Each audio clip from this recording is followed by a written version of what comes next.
Yeah, I'm so glad that I'm not a Star Wars fan because like it must be such a big deal how much people dislike this new Star Wars show because there's no way like I scroll past Star Wars news quickly on Twitter and it's still feeding it to me of people saying the Acolyte is like the worst show in history and everybody's pissed. It was like the most expensive show per minute in the whole Star Wars universe. Baffling, and everyone hated it. So, even more so than the movies. Yeah. So this is a little different. I haven't watched it, but I watched so much like content that covers it. Basically, they mess with the canon a little bit. Like after they went into the Jedi Temple and slaughtered all the younglings, there was this like what was it when the Jews were spread out? The diaspora, something like that. Isn't that the word? There's like a diaspora of the Jedi. It was like scattered, like, and you're like, maybe there's 3 left. Maybe only 2. There's like Luke and Ahsoka and like maybe one more, maybe, and then Yoda's out there, but then he dies. But now they're just like, yeah, and then there was another one. Yeah, and then and also there was this group of other Force sensitive people. They don't call themselves Jedi. They're this whole separate group of black lesbian witches. And they use literally black lesbian witches. Wait, is that real? I did not watch this show. It was not even remotely interesting to me. I did know they were black lesbian witches. Yeah.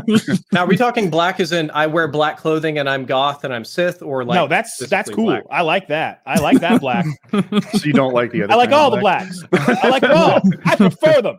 I hate whites. He wants his wizards to be white. It's a holdover from Lord of the Rings. Yes, no blue wizards, no brown wizards. That's what I'm always saying. Yeah. Not even Gandalf. You're a Saruman man. yeah. Radagast the Jew doesn't even make the cut. It doesn't. Nothing you've said bugs me so far yet. Like, they're black lesbian witches. Well, I'm fucking down with lesbian. Well, witches. The other thing. Tell me more. I'm not, but I'm also down with more Jedis. Because wait, so you're saying you wouldn't watch a show about lesbian witches? I've seen Charmed. Is that what that's about? Aren't you a Shudder subscriber? That's like half their platform. No, I'm so done with the Star Wars stuff. Like, to me, it's just something to pick on now. It's not even a storied franchise. Like Lord of the Rings, I feel like it's a misstep with that TV show. I hear bad things, but Hutch really loved it. So some people clearly did like it. He is in the minority. He is in the minority. Very much so. He loves minorities. Yeah, he loved the Lord of the Rings show. And that, I got to say, that poisons my perspective on his view of a lot of everything. Right. Otherwise, you'd appreciate his opinions, I'm sure. So if he would have came to the table and if we had like the same Lord of the Rings take, go broke, and then he mentioned another movie and was like, "Oh, check out XYZ," I'd be like, "Okay, this guy's got his head on straight about Lord of the Rings, so maybe this thing." I didn't like that everything everywhere all at once. If that title's not right, it's close. How did you not like picture? That? Yeah, I'm in the minority on that one. Yeah. So many people love that. And Kyle, did you say it won Best Picture? I think it won Best Picture. It won like 15 Oscars. Like it was an insanely huge event. It's like a child wrote it. It was just a bunch of like bullshit. Like now we're all rocks that don't do anything in this universe. Oh, that was 5 minutes of a 2-hour movie. As the fedora tipping enlightened centrist of films, I watched it and I kept waiting. I kept waiting for like, where's the part that's going to blow me away? It was fine. It was the most like it kept my attention because there were a lot of colors and fucking movement and time travel. But there was no part that I was like, whoa, dude, this commentary is so poignant. No, you didn't enjoy the martial arts? Like I didn't hear about the message. It was fine. But the message of acceptance of the immigrant family coming to their own in the United States. That's the backdrop on which the message is being painted. That is the message. The backdrop is the multiverse stuff. It's about the daughter. To me, the message is about the daughter and her mother's relationship and them coming to terms with her becoming a woman and being her own separate thing and all that stuff. Like that's the message. The backdrop is, of course. Yeah, but I don't have to accept, immigrants because it was a good movie or anything. That's a different story. Now that is true. That's what Drip is trying to make me do. I could smell it coming. So I got a totally different perspective on this. Wife's family is not her, but should be first generation Chinese family. Were immigrants. A lot of people worked in stores and stuff like that. So for that community, this movie was very, very on point. It was very sort of hit home. Her whole family watched it. They all loved it. They all had takes relevant to their lives. It was sort of a big event for the Asian community. Also, I think the movie was fantastic. It was an independent film with they literally didn't even have the money to hire like effects artists. The directors had to do it themselves in Adobe Premiere. And they invented new martial arts moves just for this movie and had like 40 and 50-year-old actors trying to perfect stuff that Jackie Chan would have struggled with in his 20s. I thought it was fantastic. I thought it was hilarious. I thought they did the multiverse right. Perhaps the only show to do that, except for maybe Rick and Morty, because it's all just infinite random craziness. And for me, it was thoroughly entertaining from start to finish and had an interesting message. I don't understand why every multiverse they go into, the Earth is in the exact same position and spinning at the same rate, and it always has oxygen, and there always was an Earth in this universe. It's like so, you know what I mean? Like Sliders was a fun multiverse show back in the 90s. Oh my god, I loved it. It looked like they had a remote control basically. This one kid was a scientist. It had Paul Rhys Davies, Gimli. There we go. They'd go through the big wormhole to go to a new place, and not all of these multiverses were even remotely human safe. That remote control was a piece of shit. Like for such a mission critical device, it was built out of paper mache and tinfoil. It broke in every third episode. They couldn't get back. Yeah, it was a problem. So like a big crux, like the premise is this: he can open an interdimensional portal. He didn't know that's what he was doing the first time, but now they're stuck. They can't get to Earth, back to their Earth. Sometimes they'll go back to an Earth that's so close, and like he'll go home and like mom's there, and he'll like open the gate, and the gate go, and he's like, yes, that's the gate squeak. That's the gate squeak. But then mom will be like a lizard. He's like, no. But how does it end? Immediately go back to a new universe. There's a timer on the device. He's like, 6 hours till our next jump, till next slide or whatever. And sometimes it'll be one time they went to an Earth that didn't have oxygen, and it was like 30 seconds. Oh, good. Hold your breath. Do you remember the acid rain episode? Because this was the 90s, right? And the big pollution concern was acid rain. They had an acid rain episode where it was like a slightly more future Earth, but when it would rain, it would like melt through the building, and everybody was like trying to dodge the water drops on this zero budget production. It scared the crap out of me when I was little. Yeah, why did they have There's metal Wild roofs? West episodes, like anything you could think of. It was a fun little idea. I like the multiverse, but it gets tiring the same way time travel gets tiring. It's like, so nothing matters, you know. It's a fun little diversion away from normal storytelling, but then I want to get back to a narrative that, oh, he died. Well, shit. The repercussions will be never ending. You know, like it matters when. Do they ever go somewhere where like they teleport to a world that's exactly the same, but everyone is 35 IQ lower and they just run shit? So.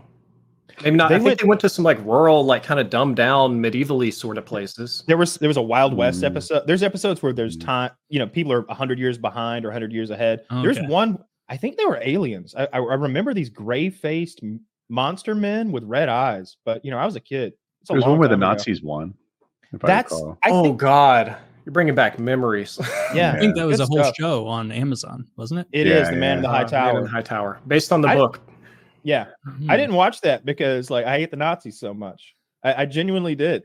Like I'm like, I don't want to see where they won. Like we won. Yeah, I saw the map. Why do they even get a show? Like why do they even get a show? They lost. Like when I saw a map of that show, because like when they were promoting it years ago, it showed like the continental United States. It gets split up with this side being Nazi run and this side being Japanese one.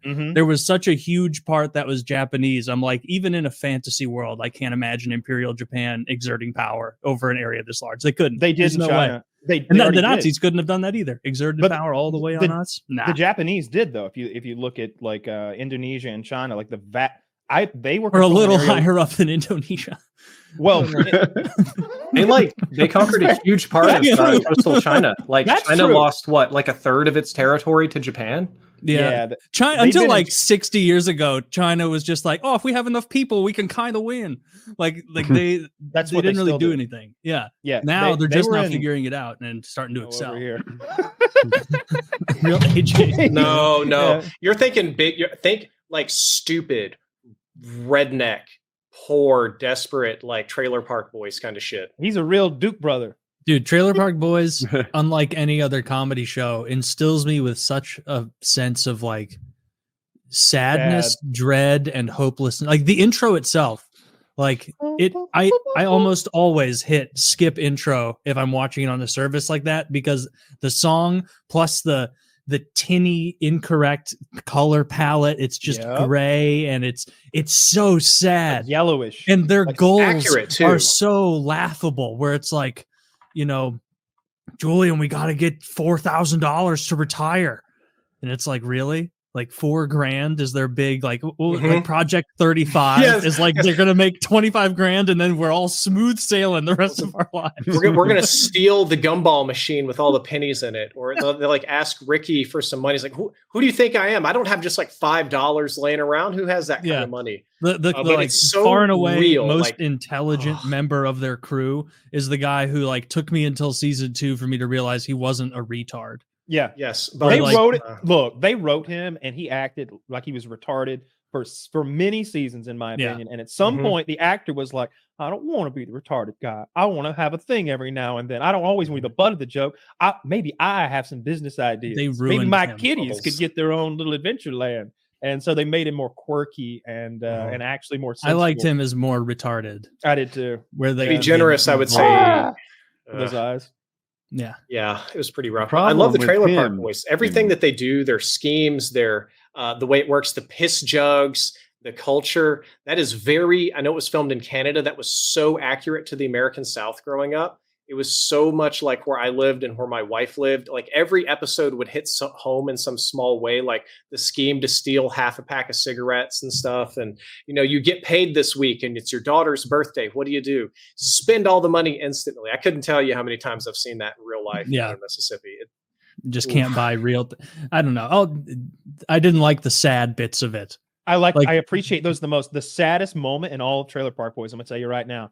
Ricky's father just has paid off a 30-year mortgage on a trailer, and it's all free and clear now because he's defrauding the state of Canada, pretending like he's in a wheelchair and getting benefits. And he's so happy. And Ricky burns the fucking trailer, not to the ground, because that would have been better. At least there'd been not been a mess. He like burns all the walls and the roof off, and then all the interior is just blackened beyond use.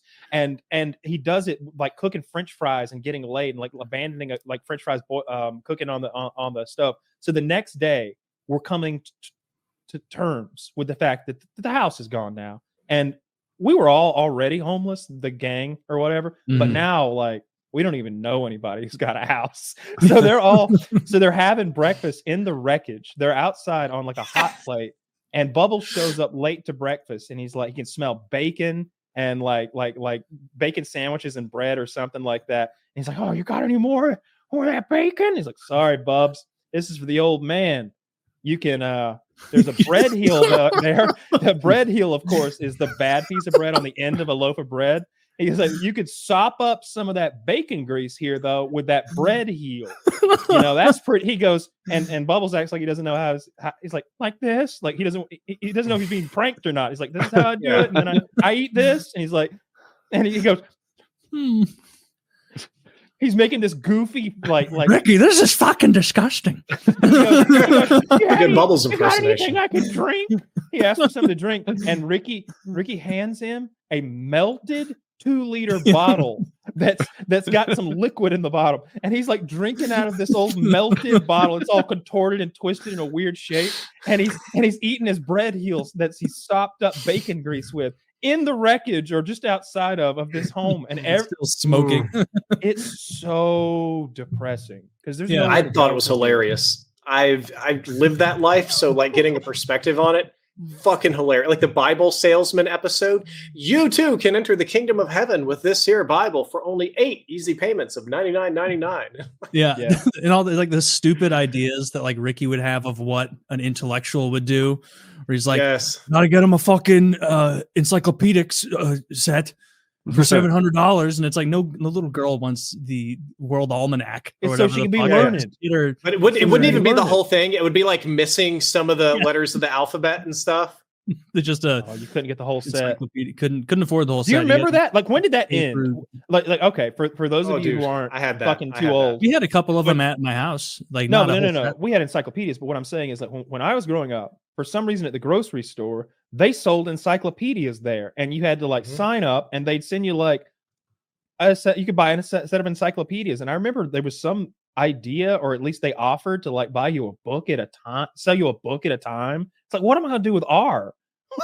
Like, what are you talking about?